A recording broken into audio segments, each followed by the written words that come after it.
Премиерот Димитар Ковачевски заедно со министерот за транспорт и врски Благој Бочварски и директорот на јавното предпријатие за државни патишта ЕЈО Рустеми денеска го пушти во употреба магистралниот пат Куманово-Страцин, инвестиција вредна 12 милиони евра. Вкупната должина на патната делница Куманово-Страцин е 31,2 километри и се рехабилитира за прв пат после повеќе од 32 години, рече во своето обраќање Ковачевски, потенцирајќи дека магистралниот пат кој што е дел од паневропскиот коридор 8 е од витално значење не само за овој регион, туку и за целата држава. Од најлошиот пат во државата, кој што водеше од Куманово до границата со Бугарија на Деве Баир, сега ќе имаме модерен магистрален пат по кој што ќе се вози и побрзо и побезбедно. Овој инфраструктурен проект ќе ја направи нашата земја клучен транзитен центар на Балканот и ќе придонесе за економско јакнење на целиот овој регион. Проектите за заживување на овој регион, кои досега беа само на хартија, ги претвораме во реалност. И сето тоа е видливо на терен. Коридорот 8 заедно со коридорот 10D се најголемиот инфраструктурен проект во историјата на нашата држава. Она што е најважно е дека со потпишувањето на анексот за договорот со Европската Унија, што неодамна го потпиша министерот Бочварски, коридорот 8 станува дел од мапата на главните европски коридори на оската исток-запад, заедно со Италија, Албанија и Бугарија. Досега, коридорот 8 не беше на мапата на трансевропските коридори и благодарение на напорната и заедничка работа на владите на Италија, Албанија, Северна Македонија и Бугарија, конечно, овој месец се потпиша договорот, односно анексот на договорот, со кој што коридорот 8 е ставен на мапата на трансевропските коридори. Со оваа одлука на Европската Унија, со изградбата на коридорите 8 и 10D, нашата држава од кружен тек станува централна крстосница на Балканот и се позиционира на сообраќајната и економската карта на Европа.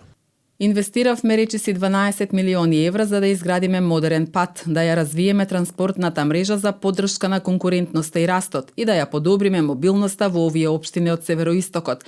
Граѓаните веќе ја користат оваа модерна и безбедна патна врска, клучна за овој регион и навистина треба да бидеме задоволни од тоа како се реализираше овој проект, рече меѓу другото министерот Бочварски. Овде во североистокот на државата вложуваме огромни средства за изградба на модерна, квалитетна патна мрежа, реализирајќи повеќе крупни проекти. Како продолжение на овој проект го градиме и експресниот пат од Ранковце до Крива Паланка, за што вложуваме преку 60 милиони евра.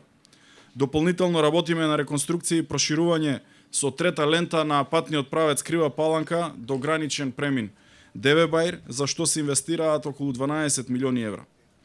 Морам да истакнам дека во нашите планови е проектирање на нов експресен пат, а тоа е експресниот пат од Куманово до Ранковце, за што веќе аплициравме преку ИПА-3 програмата. Преку сите овие капитални проекти, комплетно го затвораме источниот крак на коридорот 8, како нова модерна траса, која ќе даде силно економско значење за Македонија. Ќе направи клучен транзитен центар на Балканот и ќе ја поврзе со пристаништата на Запад и Исток. Директорот на јавното предпријатие за државни патишта Рустеми потсети дека рехабилитацијата на магистралниот пат се изведувала во две фази. Првата фаза на изведба беше од Куманово до село Војник, во должина од 15,2 км, во вредност од 4,7 милиони евра, средства обезбедени од ИПА-2 фондовите и дел од средствата на ЈПДП. Во втората фаза беше реабилитирана делницата од Војник до Страцин, во должина од 16 км, со вредност од 7,4 милиони евра, пари обезбедени од преку јавното предпријатие за државни патишта. Или вкупно беа реабилитирани 37,2 км, со вкупна вредност на проектот од 11,8 милиони евра. Градежните работи беа завршени при крајот на минатата година, а во текот на ова се изведува завршните работи поврзани со сигнализацијата, поставувањето на заштитна одбојна ограда и слични активности. Во моментов на овој потек се гради експресниот пат Крива Паланка Длабочица Страцин, како и реконструкција со рехабилитација и доградба на една лента на државниот пат Крива Паланка Деве Баир во вкупна вредност од 74,5 милиони евра и вкупна должина од речиси 39 километри, додаде Рустеми.